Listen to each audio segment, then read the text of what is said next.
Hello everyone, girls and boys of all ages from Sika Vertical, the channel that accompanies you on your path to personal growth. Today we are dealing with a mystery that is still unsolved and concerns the disappearance of 53 people, which occurred in the 1980s in the United States. These people were members of a brotherhood dedicated to spiritual study and research.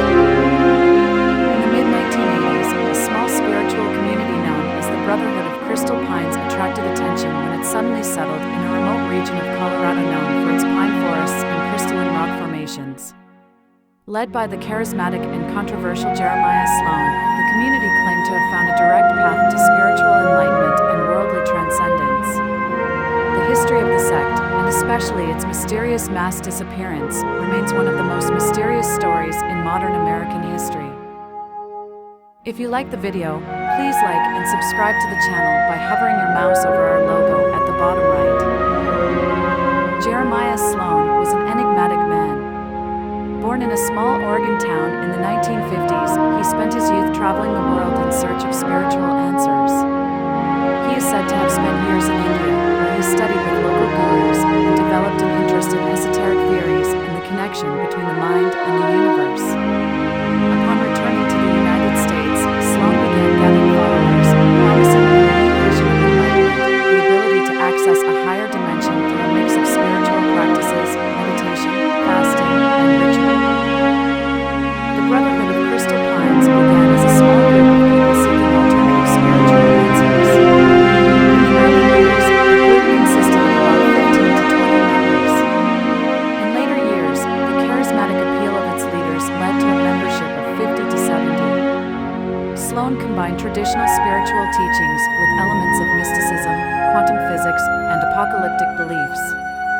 He declared that the Earth was about to enter a new cosmic age and that only those who had purified their souls could ascend to a higher plane of existence. In 1985, Sloan and his followers purchased a large plot of land in the remote mountains of Colorado, renaming it Cristal Pynes. The community quickly organized itself, building log cabins, a central temple, and greenhouses to grow their own food. The group lived in isolation, maintaining minimal contact with outsiders. Intrigued, early neighbors described the community members as polite and reserved. Life at Cristal Pynes followed a strict routine. Each day began with long sessions of collective meditation and healing practices.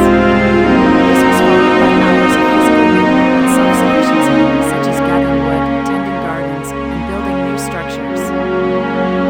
Each evening, members gathered to participate in spiritual ceremonies, which included chanting, dancing, and purification rituals. One of the most discussed practices was the use of crystal mirrors, which some claimed to serve as portals to higher beings.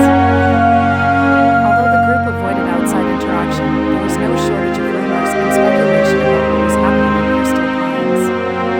Former members who had left the cult reported extreme practices, including prolonged fasting, day-long vigils, and nightly ceremonies that resulted in collective trance states. Sloan, according to these accounts, exercised absolute control over his followers, convincing them that he was a messenger of the beings of light and that disobeying him would mean spiritual failure. Another particularly disturbing rumor involved the so-called transmutation ritual, which was said to occur once a year during the summer solstice. The ritual was said to involve a combination of hypnotic chanting, the ingestion of psychoactive substances, and the symbolic sacrifice of personal items representing the shedding of the old self. Despite these rumors, there was no concrete evidence of illegal or violent activity. When the mysterious disappearance occurred, authorities estimated that there were 53 people in the community, all of whom were missing.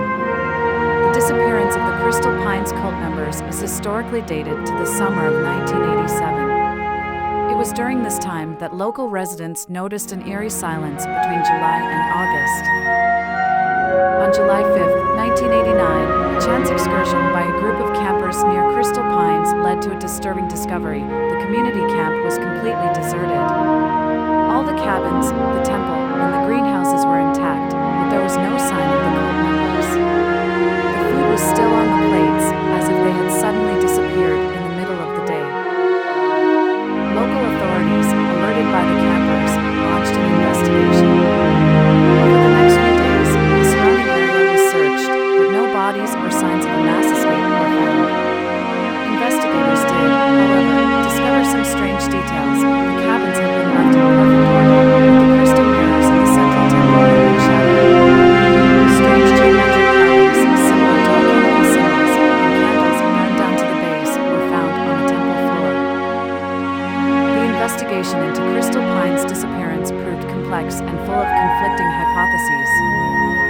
investigators focused on three main theories.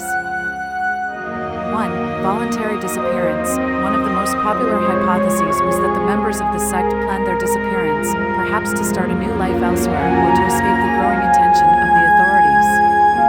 However, no traces of means of transport or paths indicating an escape were found. 2. Mass suicide. Due to the similarities to other doomsday cults, such as Jonestown in 1978, it was speculated that the community had committed mass ritual suicide.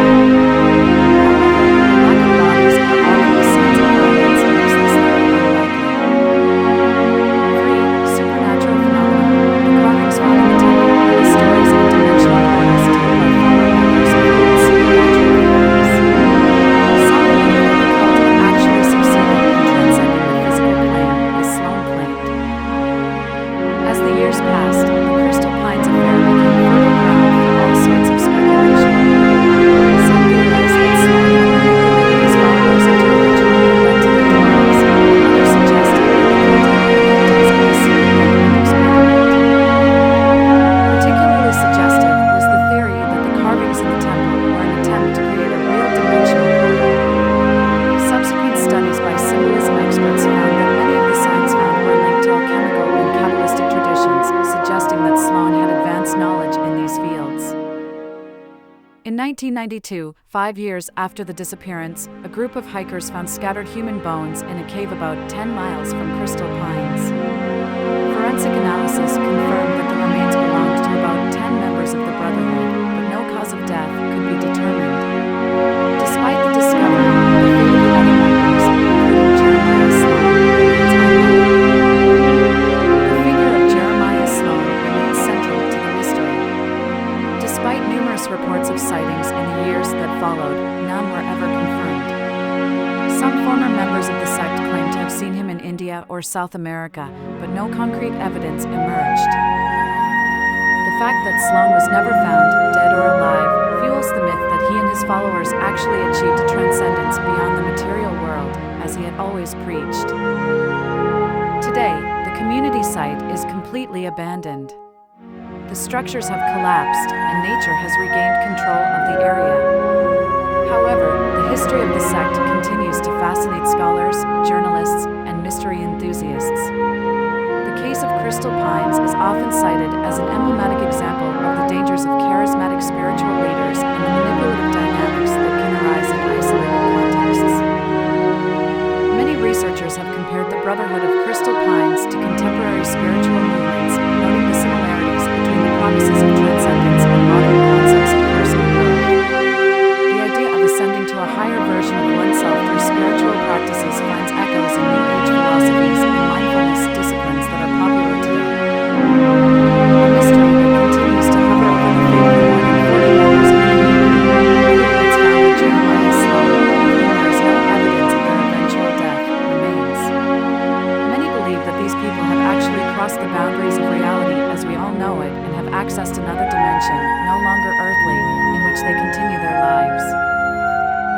However, most people do not believe in this magical twist and believe that the story of the Brotherhood of Crystal Pines, while remaining shrouded in mystery, raises many questions about the danger of abandoning control of oneself, blindly trusting people or environments that promise absolute revelations or shortcuts to enlightenment.